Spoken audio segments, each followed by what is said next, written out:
Dans cette conversation entre François Peyotte et Bernard de Montréal, ils discutent du sujet du couple, en faisant référence à l'auteur Friedrich Nietzsche. François Peyotte partage plusieurs aphorismes de Nietzsche sur les relations hommes-femmes, et ils échangent sur ses idées. Il souligne les difficultés et les conflits qui peuvent exister dans la relation de couple, mais également les possibilités d'alternatives et d'amélioration. Le ton est humoristique, avec des plaisanteries sur les résolutions du Nouvel An et les belles-mères. Leur approche est de trouver des façons différentes d'aborder et de comprendre les problèmes de communication dans le couple. Le passage discute du concept du mariage et du célibat, et remet en question la valorisation sociale du mariage par rapport au célibat. Il mentionne que le mariage est une institution humaine, mais que dans la nature et dans certaines civilisations anciennes, les hommes avaient plusieurs femmes et les enfants étaient élevés par la communauté ou la tribu. L'orateur cite des aphorismes de Nietzsche remettant en cause le couple et affirmant que les hommes perdent leur liberté en se mariant, tandis que les femmes sont élevées.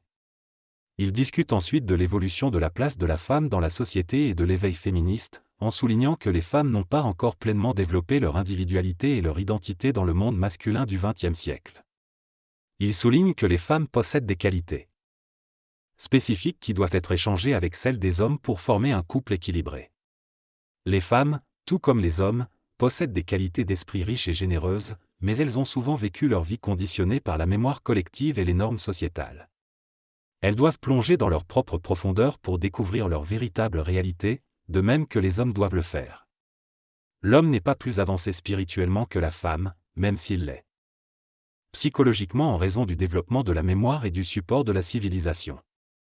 Les êtres doivent devenir réels face à eux-mêmes pour que de nouveaux couples puissent naître sur le plan matériel. Le couple tel qu'il existe actuellement est souvent formé pour des raisons superficielles et de compensation. Cela conduit à l'instabilité et à la souffrance. Ainsi, le couple sur Terre tel qu'il est connu aujourd'hui n'existe pas réellement. Il s'agit simplement d'un accouplement légalisé par la société, facilement brisé par les passions individuelles. Il n'y a donc pas de sécurité dans l'union humaine et les individus doivent constamment compenser les pertes d'énergie qu'ils ont subies au fil des années. Le couple tel qu'il est vécu actuellement ne reflète pas la réalité et ne permet pas d'épanouissement spirituel. Dans cette conversation, les interlocuteurs discutent de l'influence de Nietzsche sur la philosophie et de la vision de la femme dans la société. Ils soulignent que Nietzsche avait la capacité intuitive de poser des questions et d'y répondre de manière orgueilleuse. Cependant, ils estiment qu'il est nécessaire d'aller au-delà de l'orgueil mental et philosophique pour résoudre les problèmes de l'humanité.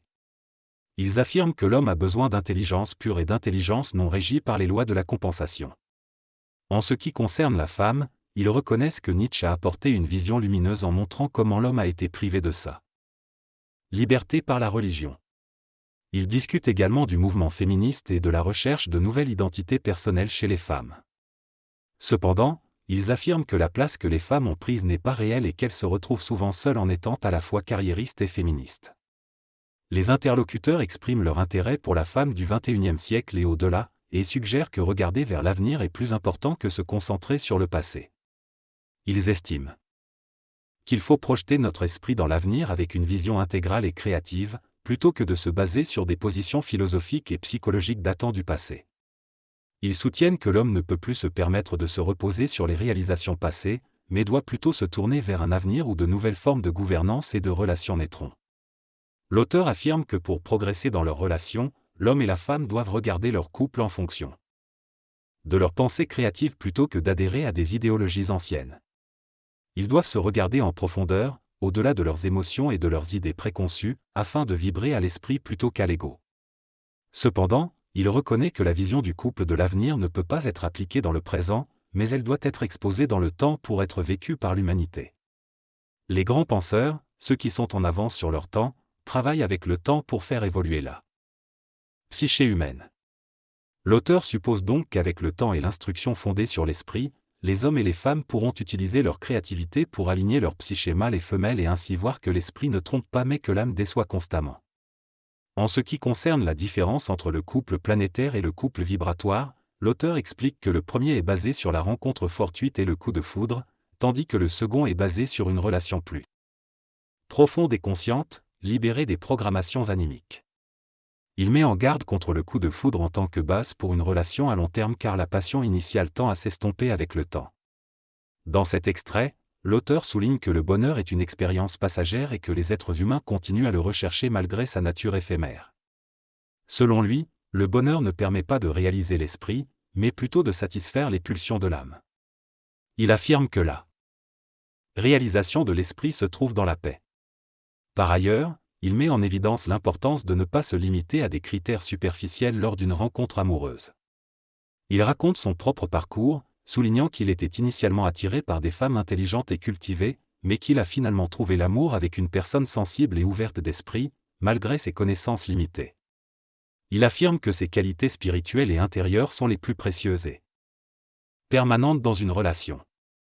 En somme, l'auteur remet en question l'importance accordée au bonheur et met l'accent sur la paix intérieure et les qualités spirituelles dans les relations humaines. Dans ce discours, Bernard de Montréal affirme que les hommes emmerdent les femmes en leur donnant peu de possibilités de s'épanouir.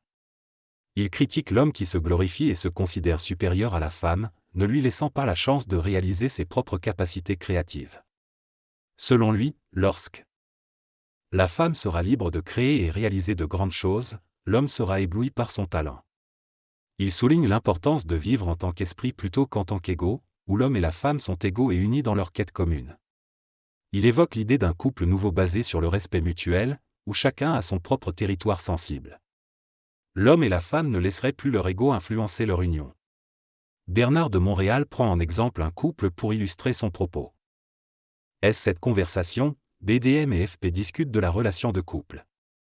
BDM décrit sa femme comme une femme intelligente, spontanée, avec de l'humour et de la vitalité. Il explique que la relation de couple évolue avec le temps et devient une vie ensemble, où la dualité s'estompe progressivement. BDM affirme que la décision dans leur couple ne se prend pas en répartissant l'autorité, mais en créant des besoins et en harmonisant les opinions. Il donne l'exemple d'un choix de tapis où ils ont finalement opté pour une solution qui satisfaisait à la fois leurs préférences.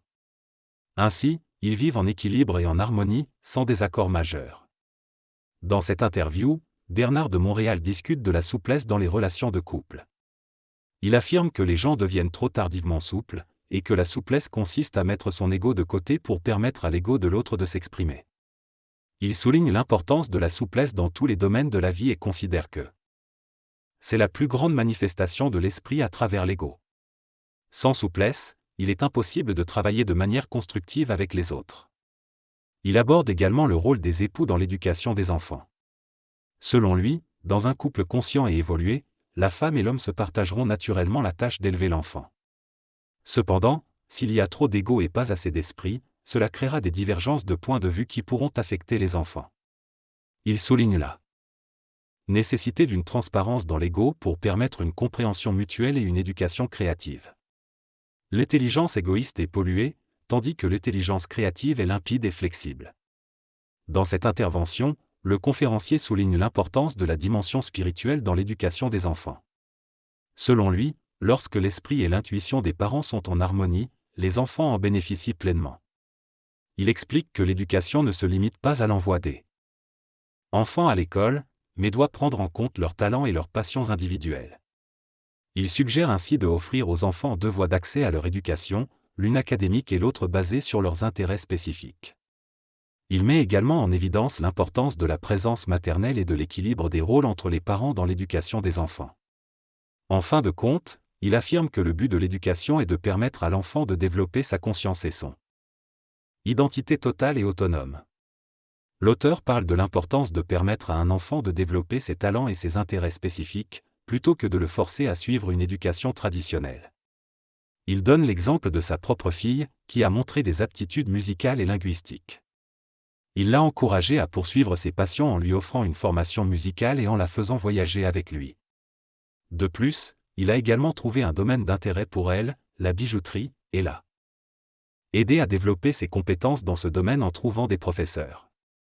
Il souligne l'importance de donner aux enfants plusieurs options d'éducation qui correspondent à leurs talents et à leurs aspirations. Cette approche permet à l'enfant d'être autonome et d'avoir un avenir professionnel assuré.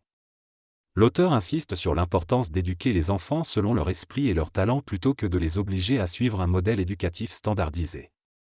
Il suggère que l'esprit de chaque individu est capable de guider les parents dans l'éducation de leurs enfants, et que l'argent ne devrait pas être un obstacle à une éducation adaptée aux capacités de l'enfant.